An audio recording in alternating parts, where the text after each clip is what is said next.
Do senhor antes e após entrar na PM. E antes de tudo isso aí, eu vou fazer um esclarecimento. Na verdade, sabia, eu não sou historiador. Eu sou um memorialista. Para se a gente falar assim uma linguagem técnica correta, né? Eu não sou historiador porque eu não tenho nenhuma formação na área. Mas eu sou pesquisador, pesquiso já há 23 anos praticamente a história da nossa corporação e tive a felicidade de buscar muitas informações nas fontes primárias, não só em livros, mas em fontes principais, a documentação, o acervo riquíssimo que a nossa PM tem. Mas aí, diretamente na sua indagação, né? Eu sou sertanejo, nasci em São Paulo do Potengi, se bem que é região do nosso Potengi aqui, né? Nasci, mas só nasci, me criei em Natal. Logo cedo fiquei órfão de mãe e junto com mais de 10 irmãos, né? A gente ficou numa situação difícil. Meu pai é agricultor e minha avó é Cândida de Araújo Dantas, juntamente com 4 tias solteiras, e abraçaram a nossa família, meus irmãos e minhas irmãs, e de forma que a gente teve uma educação muito sólida, uma educação muito eficaz, todos nós. E aqui em Natal, né, alguns ficaram no interior, em São Paulo Potengi, e passaram algum tempo lá. Pois bem, morei em alguns lugares aqui em Natal, como quando criança ainda, moramos na Rio Branco, na Avenida Rio Branco, pertinho do hoje Banco do Brasil. Depois moramos na Campos Sales, exatamente por trás de onde hoje é a Câmara Municipal. Na época era a Escola de Serviço Social. E em 1971 a gente veio para Neópolis. E lá morei até ir para a academia em 82. Foi lá que eu conheci o seu amigo Eduardo Vela. Somos amigos de infância, né? Vivemos lá bons 10 anos em Neópolis, no Conjunto Neópolis. Hoje Neópolis é um bairro, mas ainda existe o Conjunto Neópolis, que deu origem ao bairro, né? O nome deu origem ao bairro. Um conjunto pequeno, distante, na época era o lugar mais distante de Natal, praticamente. Zona Norte não existia e o Conjunto Neópolis era o mais distante. Aí, sempre estudei em escola pública, estudei no Ferreira Itajubá, em Neópolis, no colégio.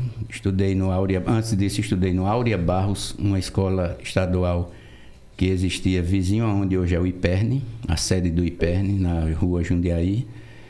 E também estudei no Augusto Severo, que fica por trás do Anísio Teixeira, lá na rua Mipibu, vizinho à Academia de Letras.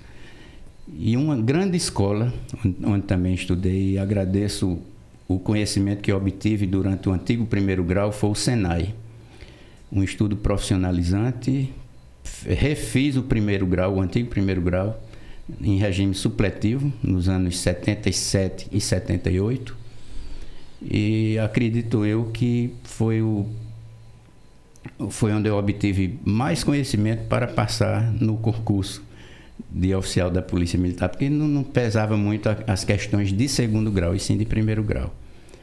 E em 1981, em 78 terminei o antigo primeiro grau no Senai e consegui meu primeiro emprego como mecânico de automóveis na antiga concessionária Fiat Navona Veículos. Você deve saber onde ela ficava, na esquina da Avenida da Integração com a BR-101. Sempre houve, desde esse tempo até hoje, sempre houve ocupação lá nessa área de automóveis. Foi muito importante o Senai, porque além de eu ter refeito o primeiro grau, eu consegui o meu primeiro emprego como mecânico de automóveis. Trabalhei só 1 ano e pouco. Graças a Deus fui demitido, né, por um problema pessoal lá de briga com outro mecânico, mas é o destino da gente traçado. Me dediquei a estudar, ainda morava com minha avó, depois fui para a casa do meu pai lá no Conjunto Pirangi e meus irmãos mais velhos, e me dediquei a concluir o antigo segundo grau. Chegou a época de servir às Forças Armadas, né? Servir ao Exército, me inscrevi. Como eu estava concluindo o antigo segundo grau, fui selecionado para o NPOR, do 16RI. E passei, eram 40 vagas, eu fui o 38º. Quando estava bem pertinho, de ser incorporado, minha tia Joana viu no jornal um edital de concurso CFO da Polícia Militar. Disse: olha, meu filho, aqui tal, se eu for tentar, vou me inscrever. E assim fiz. Me inscrevi para o CFO da Polícia Militar. Eram 5 vagas para a Academia do Paudalho e eu fui um dos 5 aprovados, fui o 4º lugar. Tem um detalhe interessante para eu falar sobre o concurso, não sei se nesse momento agora... Eu falo logo, pode falar, pode falar. Foi o seguinte, eu sempre fui meio descansado, é uma qualidade minha, não tem quem ter, eu já estou com quase 60 anos, acho difícil mudar. Sempre fui muito descansado, meio que relapso com certas coisas, mas não sou irresponsável, né? Entendi. Pois bem, minha tia me estimulou a eu fazer o concurso, e a gente eu tenho um tio, né, irmão dela, que é coronel da Polícia Militar do Amapá. Na época ele era tenente, ele é oriundo do Exército, inclusive, foi R2. E a gente consultou o que seria melhor. E ele imediatamente disse: vá para a Polícia Militar, porque você vai ter uma carreira definitiva. No Exército, o máximo que você poderá passar, se for primeiro lugar ou segundo de turma, é 8 anos, 9 anos. Aí eu já me estimulei mais para ir, né? E todo dia era dia de fazer a inscrição e eu disse: amanhã eu vou, amanhã eu vou, amanhã eu vou. E fui no último dia. Deixei para ir no último dia. E o pior, deixei para ir depois do almoço, na parte da tarde. Aí cheguei no quartel do Comando Geral, Avenida Rodrigues Alves, todo lá animado, né? Cheguei no portão, ainda me lembro quem era o sentinela hoje. Hoje ele é cabo da reserva, Reginaldo, praça de 1979. Aí ele disse: ah, rapaz, não tem mais não. Terminou, encerrou de meio-dia as inscrições. Aí olhou assim para dentro, né, aquela parte ali do hall, disse: mas o tenente que faz as inscrições está de serviço hoje de oficial de dia. Entra ali e fale com ele. Aí eu fui, entrei. O que é? É porque eu vim fazer a inscrição para o CFO, mas o soldado ali disse que já tinha encerrado. Ele disse: na verdade encerrou porque o expediente da Polícia Militar é só até de manhã. Mas como o edital diz que hoje é o último dia, o dia termina de meia-noite. Exatamente. E eu estou aqui de serviço, não custa nada, eu vou fazer sua inscrição. E fez. Caramba. E eu fui o 4º lugar desse processo todo. Mas tem outra situação mais na frente, né, no próprio processo seletivo, que foi também muito interessante. Eu conto logo? Pode contar também. Foi muito pouco concorrido o concurso. Foram 81 candidatos, ainda me lembro disso, para as 5 vagas. 5 vagas. Todas 5 destinadas a Paudalho, porque nessa época a gente já estava mandando também alunos para a Bahia e para o Ceará. Já existia uma turma na Bahia se formando, estava no 2º ano, e tinha turma no Ceará também. Então, não é que deu um branco? Não, o senhor está... Sim, aí a gente começou o processo seletivo, 81 candidatos. 81. Só. Primeira prova, primeira avaliação foi médica, para não se perder tempo, né? Então teve gente reprovado logo Antes da prova objetiva. Antes da prova objetiva teve um exame médico. Porque, por exemplo, se alguém tivesse um problema grave de compleição física e tal, já era eliminado, não ia ter que alimentar a esperança. E eu me lembro que teve um camarada que hoje é dentista, é primo do Coronel Mendonça. Primo, acho que é primo. Ele foi reprovado na estatura. Ele não, parece que tinha 1,60 m, 1,60 m e pouco. Então já não fez as provas. Ficou reprovado ali. Quando começaram as provas, todo dia tinha eliminação, porque quem não obtivesse média igual ou superior a 4 já não participava do processo seguinte. E era o primeiro ponto de corte, era média 4, nota 4, aliás, média não, nota 4 da disciplina, naquela disciplina. Eram poucas provas. Matemática, eu me lembro que matemática foi a primeira. Português, estudos sociais, salvo engano, nem me lembro bem, geografia e tal. Ao final desse processo de provas escritas, aí tinha um outro ponto de corte, que era média 5. Quem obtivesse abaixo de 5 já estava fora também.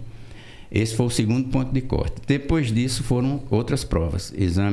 Teste de aptidão física, o velho e tradicional TAF, né? Com aquelas três. Sofrimento da bexiga. E depois um exame de cabeça. Pois bem, e eu chegava em casa, morava com minha avó, né? E eu me lembro bem da minha tia Lídia, saudosa tia Lídia. E aí, meu filho? Tô dentro, meu nome tá lá. E eu continuava, né, e tal. Quando terminamos as provas, caíram mais não sei quantos. Eu sei que nós ficamos em 15 apenas. Minto. Faltava só uma prova. Aí fizemos, caíram 6 nessa última prova. E na média parece que não caiu ninguém. Aí só estávamos 9 para o teste de aptidão física. E nessa prova, 3 foram reprovados. Só ficamos 6 para 5. E a gente já estava bem ambientado, né, um com o outro, bem climatizado, já sabendo os nomes, detalhes de cada um.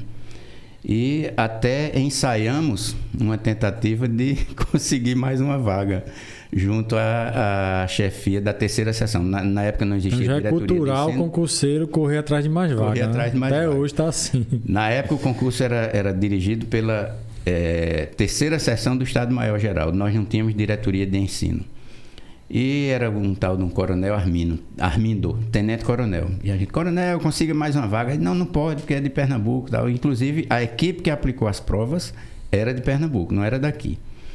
Aí a gente já estava bem familiarizado uns com os outros. Aí 3 foram reprovados no TAF.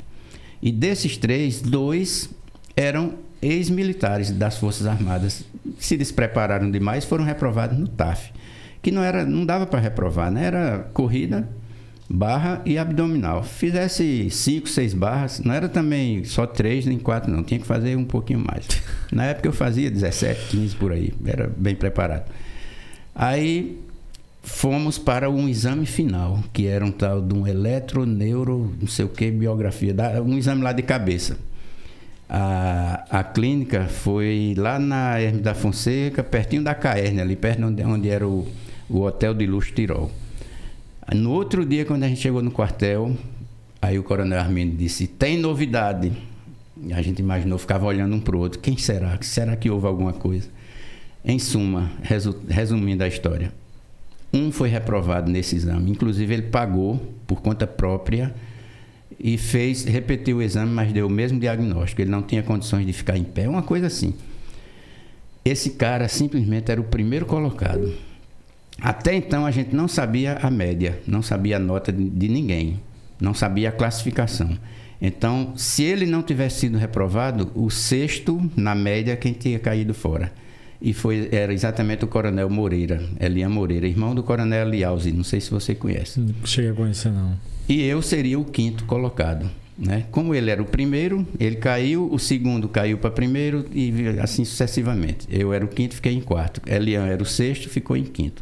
Aí nós fomos felizes e satisfeitos para Paudalho, para os 3 anos de horror. Não sabia o que esperava lá, né? Não sabia o que nos esperava. Mas a gente já tinha uma certa experiência de informações, porque tínhamos uma turma concluinte, que estava chegando aqui, inclusive participou do nosso processo, né? A turma de aspirantes 81. E lá encontramos mais 2 turmas. Uma concluindo, né, terceiro ano, que é o pessoal de 82, está fazendo 40 anos de formatura neste ano corrente. E outros colegas lá que tinham sido reprovados, estavam repetindo. E de forma que Paudalho representa a primeira turma de formação externa que nós temos. Era muito rígido, né, a formação? Muito rígido, principalmente a formação militar. E eu tenho qualidade para dizer e não tenho por que ter papa na língua para negar. A formação profissional em Paudalho não era das melhores. Não era mesmo. A formação profissional, técnica, policial militar, não era não. Agora, a formação militar, propriamente dita, era muito severa e muito abrangente. Então, a gente hoje, com a capacitação profissional que a gente tem, a gente pode perfeitamente perceber esse detalhe, né?